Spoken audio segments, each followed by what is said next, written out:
Hello, amazing elementary students. Today I'm going to talk about how you can make this cross silhouette on the hill and how you can use markers as watercolor paint if you don't have any. So the materials I have, I've got my pencil because I always start my drawings in pencil. I have Sharpie or a black crayon to make my dark silhouette. And then I have some markers, just regular markers, and actually this works really well if your marker's a little dried out. So if you have some old markers that aren't so nice anymore at home, that's a really good way to use those.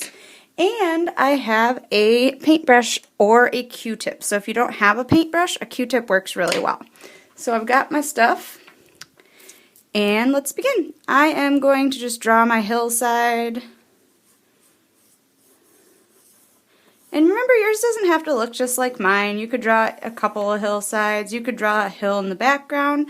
Up to you, but always, always, always I draw my hill in pencil first. Even though we are not in our physical Immaculate Conception building, you still want to put your name in the bottom corner, because if you send me your artwork, then I have it with your name on it. Right there. Perfect. Alright, if I am making my cross, I sometimes like to use my ruler, or if you don't have a ruler, anything that has a straight edge will do. So like a book that is maybe a little bit older works, but I'm going to use my ruler.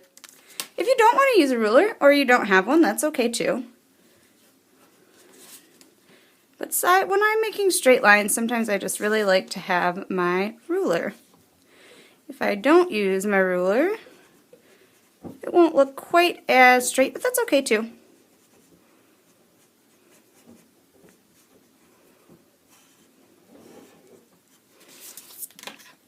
And I could add another one right here. You could keep just one cross, or you could do all three. And remember, as you work, if you're doing this project or one of the other ones, you can always change it to make it a little bit more your own, just like we always did in art class. So if you say, oh, I really like that idea, but I want to do it a little bit different, please, please, please do that. I want to see your unique and creative vision.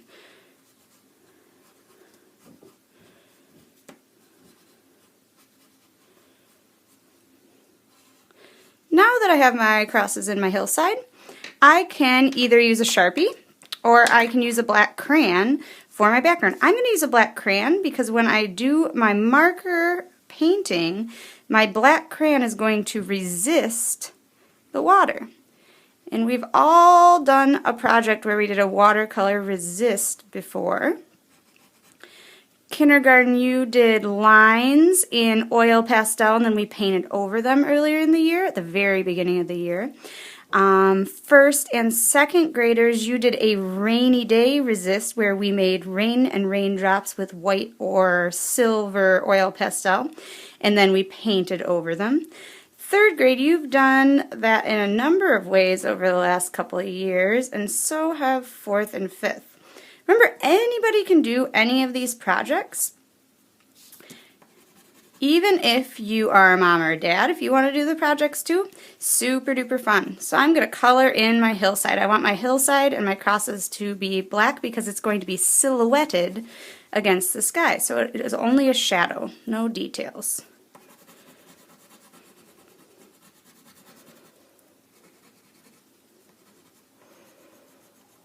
I'm using a small piece of paper just to do this quickly. You could use a small piece of paper, you could use a bigger piece of paper. It works best if you're going to do the watercolor marker technique to use a piece of paper that's a little bit thicker. So a piece of copy paper isn't the best choice, but you could, if that's all you have, you can totally still use that. You just don't want to use a lot of water because your paper, when it's really thin like that, might fall apart.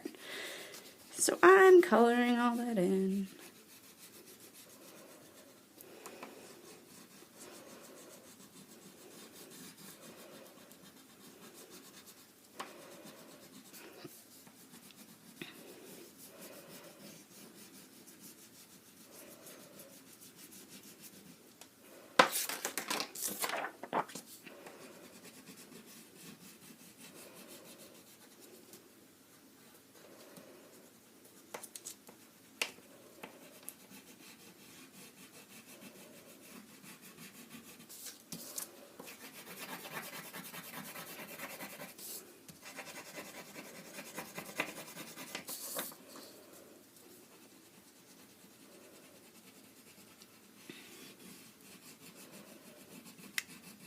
You'll notice that as I color, I'm coloring all in the same direction. Anytime I'm coloring something a solid color, I like to color it all in the same direction, because if we color all like that, it can start to look kind of scribbly.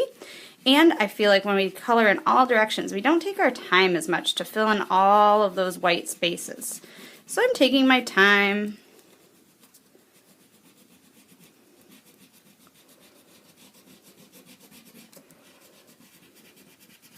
Going over any little spots of white that I missed earlier. Then I'm going to press really hard to make a nice line where my hillside is. Alright, now I'm going to take my old markers. I just have some Crayola markers. Some are kind of dried out. Some are not, but that's okay. And I'm going to create a beautiful sky in the background. So I'm just coloring in lines. I'm making lines, creating shapes. Remember, you don't have to make your sky in the same pattern or the same colors as I am. I just want to show you this amazing marker technique. Some of us have done this before, but I think it's a really great solution if you don't have watercolor paint at home, or if you just don't want to get out all that messy stuff. I'm going to use a couple other colors. Notice that I'm leaving some white space because I'm going to paint over it to turn my markers into watercolors. So I don't need to color every little bit of my sky because I'm going to fill it in a little bit. I'm making sure to color around my silhouette.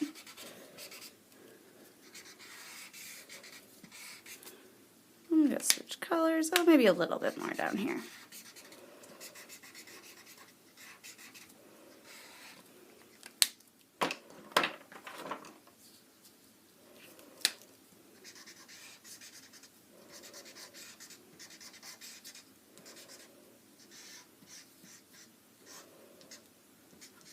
And maybe a little bit of yellow too.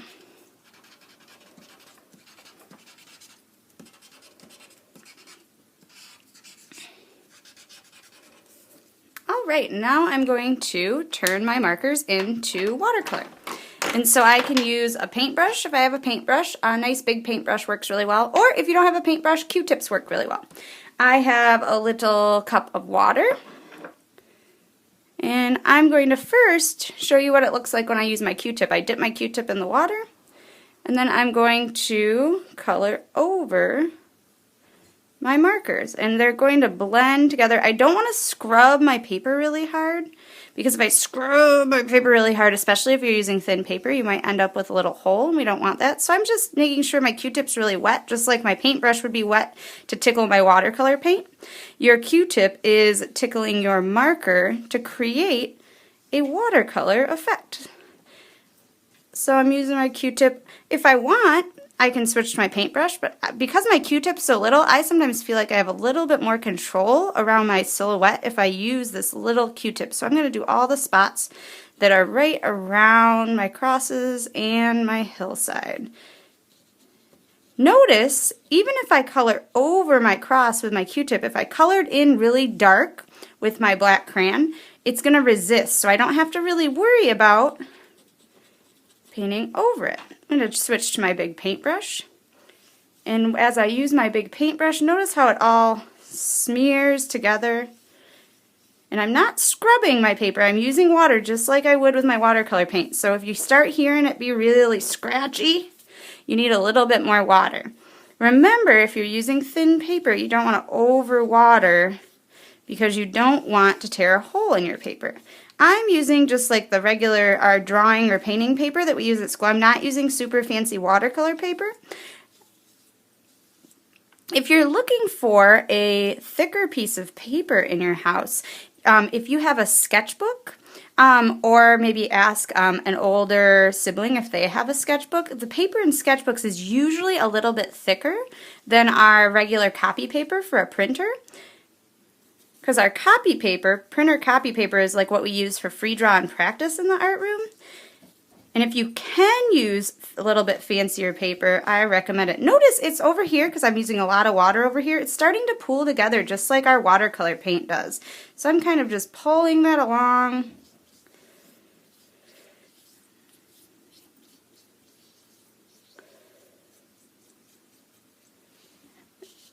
And there we go. I think I'm done. I hope that you enjoyed this idea and you want to make your own watercolor marker painting. Have a wonderful day.